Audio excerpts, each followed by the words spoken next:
नमस्कार, प्रेमिलाच रेसिपीमध्ये तुमचं सर्वांचं स्वागत। तर आज आपल्याला करायचं आहे तुकड्याचा मिरचू। तर आपण काय काय साहित्य घेतलंय ते बघूया। हे बघा, ह्या मिरच्या अशा मी तुकडे करून घेतलेत। अगदी अशा कोवळ्या मिरच्या आहेत। हे बघा, ह्या कमी तिखट मिरच्या आहेत, अशा मी घेतलेल्या आहेत। ह्या पाव किलो आहेत पूर्ण। त्याच्यासाठी आपण हे 10-15 पाकळ्या असा लसूण सोलून घेतलाय। हे 1 वाटी खोबरं खिसून घेतलंय, सुकं खोबरं। हे तीळ घेतलेत 4 चमचा, हे गावरान तीळ आहेत। हे शेंगदाणे घेतलेत 1 वाटी। हे थोडंसं आलं घेतलंय 2-3 तुकडे। हे 4 चमचे मुगाची डाळ घेतले।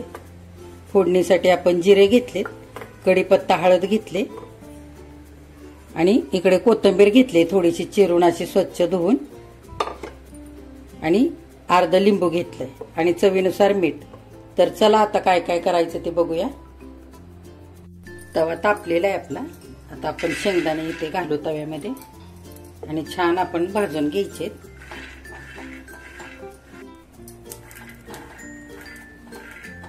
शेंगदाणे भाजून झाले, आपण काढून घेऊया।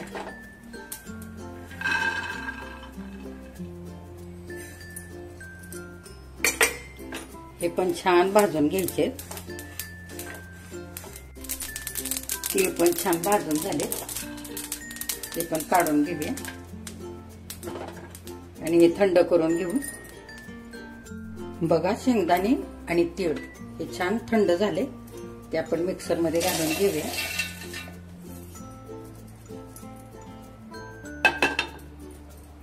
आता त्याच्यामध्ये हे आलं घालून घेऊ, हे लसूण घालू, त्याच्यामध्येच हे खोबरं पण घालून घेऊया आणि हे कोथिंबीर घालून घेऊया आणि छान आपल्याला दरदरीत वाटून घ्यायचं। एकत्र व्यवस्थित करायचं आणि दरदरीत वाटून घ्यायचं। हे वाटून घेते।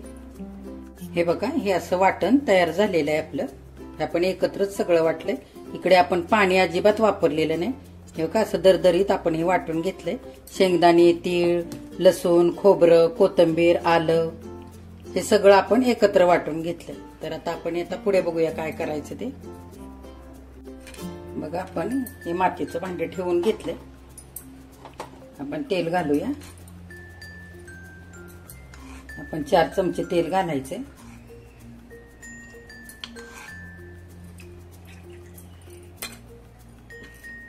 छान गरम होऊ देऊया। तेल छान तापलंय, आपण हे जिरे घालून घेऊ। अर्धा चमचा जिरे। जिरे छान फुलले, आपण कढीपत्ता टाकूया।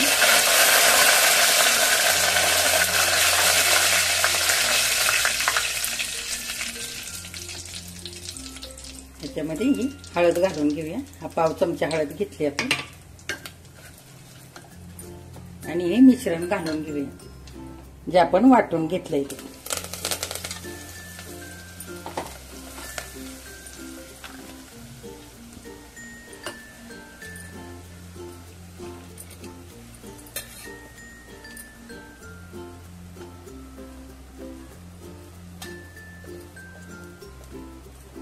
हे पण छान परतवायचंय आपल्याला।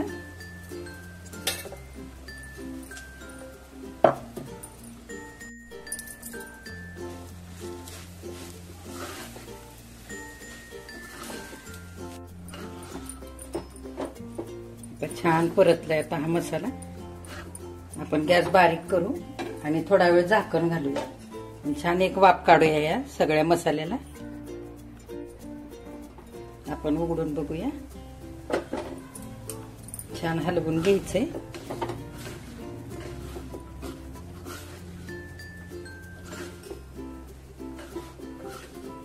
आणि आता आपण ही मुगाची डाळ घालूया। हे आपण भिजवलेली नाहीये, ही अगदी सुकीच आहे। आपल्याला कुठेही पाणी वापरायचं नाहीये। ही डाळ पण याच्यात घालू आणि थोडं मीठ टाकून घेऊ चवीनुसार।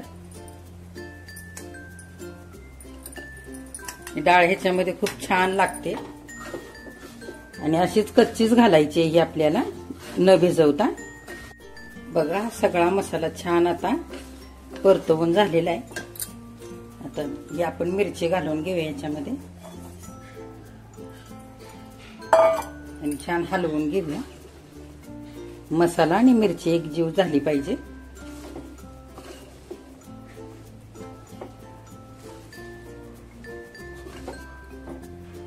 थोडा वेळ झाकण घालू आणि छान एक वाफ काढायची आपल्याला. मिनिटभर झालाय तर आपण उघडून बघूया. छान हलवून घ्यायचंय.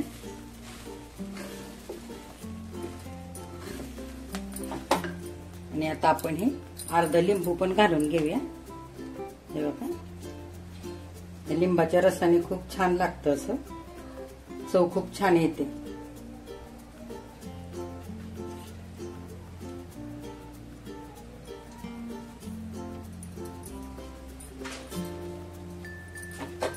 छान हलवायचंय, असं एकजीव करायचंय.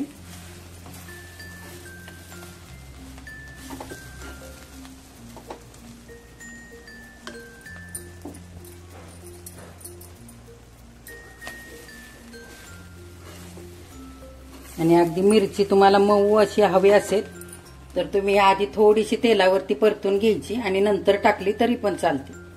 आणि अशी टाकली तरी पण ही परतते ह्याच्यामध्ये. आणि ही डाळ ही आपण अशी कच्ची घातलेली आहे, ती खूप छान लागते चवीला. खाताना दाताखाली येते, ती खूप छान लागते. अगदी व्यवस्थित ती पण शिजते डाळ. आपण ह्या मिरच्यासाठी कुठेच पाणी वापरलेलं नाही. तर हा मिरचा आपला संपेपर्यंत अगदी व्यवस्थित राहतो. 15 दिवस अगदी व्यवस्थित राहतो. हवाबंद डब्यामध्ये घालून ठेवला ना फ्रीजमध्ये तर अगदी 10-15 दिवस व्यवस्थित राहतो. तर तुम्ही पण असा करा आणि मला सांगा की कसा झालाय तुमचा पण. आणि मी एक माझी आता नवीन रेसिपी टाकलेली आहे पुडाची वडी, तर ती पण तुम्ही बघा माझ्या चॅनेलवरती. ती पण खूप छान झाली. आपण झाकण काढूया आणि थोडंसं आणखी हलवून व्यवस्थित हलवून घ्यायचे.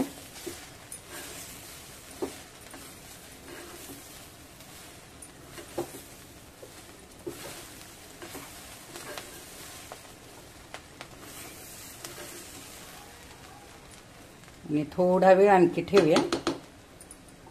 छान मिरची पण परतली आपली.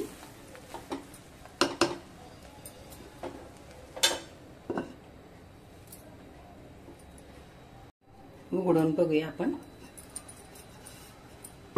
छान आता ह्याला हलवूया. हे पहा मिरची पण छान मऊ झालेली. आता मिरचा आपला हा तयार झालेला आहे. तर तुम्ही हा मिरचा भाकरी सोबत चपाती सोबत खाऊ शकता. आणि कधी भाजी नसेल तरी सुद्धा हा मिरचा खाण्यासाठी खूप छान आहे. तर हा डब्याला मिरचा छान झालेला आहे. आता आपण गॅस बंद करून घेऊ आणि हा एका आपण डिश मध्ये काढूया. बघा हा आपला तुकड्याचा मिरचा असा तयार झालेला आहे. तर आपण ह्याच्यामध्ये मुगाची डाळ घातली, लिंबाचा रस घातलाय. इतकं छान त्याची चव लागते ना, तर खूपच सुंदर. हा मुरला ना की खूप छान लागतो.